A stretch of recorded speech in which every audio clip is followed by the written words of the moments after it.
your penalty kill tonight, 6 for 6. Igor, probably the best player on the ice. Yeah, I thought they were all good. Igor was good. I thought the guys did a really good job.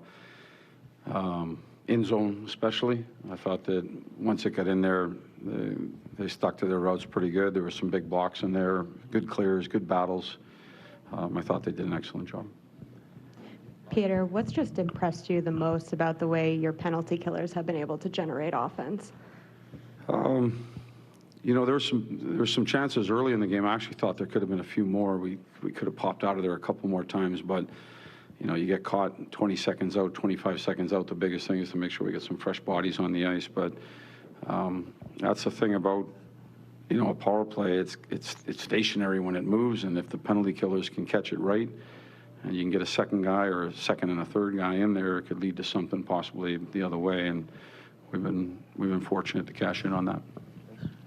Do you feel like the penalty kill has a swagger about it right now that is even carrying over, maybe frustrating them and then carrying over for you guys as well in a positive way? Yeah, I mean, it's I think that our penalty kill did a good job. I think that you can get confidence throughout a game, throughout a series, throughout the season. It's not like we flipped a switch going into the playoffs. It was pretty good all year. It was pretty good down the stretch, and right now the guys are doing a pretty good job.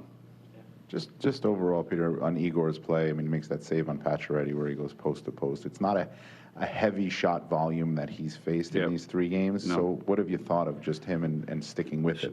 I was thinking the same thing. It was just, you know, giving him a tap after the game. It's going through my mind that there, especially 5-on-5, there wasn't a lot of volume. There wasn't a lot of chances, but there were a couple of big chances, and the ones that go across the crease, and they happen really quick. There was one on the power play, I think, with Tom Wilson in the third. There was another one, I think, in the second period. There was a backdoor play, and he had to be really sharp, and you could tell that he was on point. He saw everything that was happening, and he got over there to make the play. So it was, like I said, you're right, it wasn't volume, but there was a couple big ones in there.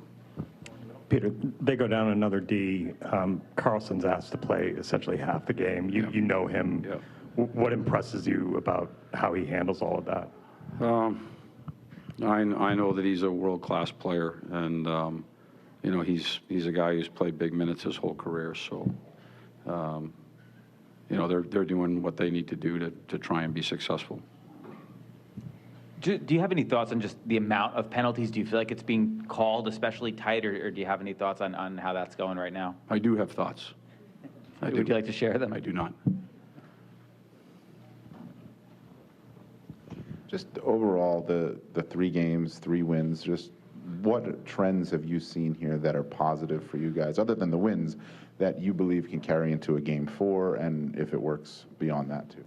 I mean, it still remains tight out here. It's you know, it seems to be tight both ways from a 5-on-5 standpoint. It seems to be a lot of specialty teams. I mean, those are the trends that have kind of shown itself through the first 3 games, is that power play's got to be on point, penalty kill's got to be on point, and you got to really work hard in 5-on-5 to generate chances.